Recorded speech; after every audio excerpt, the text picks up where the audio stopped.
আসসালামু আলাইকুম। আমরা যে অভিভাবক বাচ্চাদেরকে ৩ বছর, ৩.৫ বছর থেকেই বিভিন্ন কিন্ডারগার্টেন, ইংলিশ মিডিয়ামে পড়াচ্ছি। ইসলামী শিক্ষা না দিয়ে মুসলিম হয়েও তারা কি শিখছে? এই যে একটা প্লের ছাত্র, তাকে স্কুল থেকে শেখানো হচ্ছে কীভাবে পশু পাখি বা এই যে ইসলামের সাথে সাংঘর্ষিক যেই বিষয়গুলো, তাকে সেভাবে গড়ে তোলা হচ্ছে। এখন তার কাছে এই বিষয়গুলো খুবই বৈধ এবং এর বিপরীতটা অবৈধ সে মনে করে। সে এই বয়সেই তাকে শেখানো হয়েছে তার আসবাব, তার চারপাশে শুধু মূর্তি আর মূর্তি, বিভিন্ন কার্টুনের মূর্তি, বিভিন্ন তার ঘর ভরা হচ্ছে এমন। তাহলে এই বাচ্চা যখন বড় হবে, আপনি কি মনে করেন যে সে ইসলামিক হয়ে উঠবে?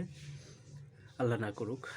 আমরা সবাই চাই আপনার চাহিদা মতো বাচ্চা বড় হোক, কিন্তু ছোট সময় আপনার পড়ালেখার হাতেখড়ি হোক ইসলামিক মাইন্ডের।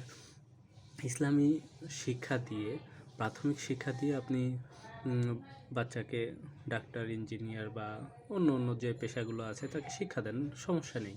কিন্তু ছোটোকাল থেকে আপনি যখন বাচ্চাদেরকে এই কালচার, ইসলামিক বিদ্বেষী কালচারে বড় করছেন, সে বড় হয়ে কোনোভাবেই, যতই তাকে বোঝানো হোক, কোনোভাবেই সে ইসলামিক মাইন্ডটা নেবে না, বরং এটাকে খারাপভাবে তার সামনে এখনই উপস্থাপন করা হচ্ছে।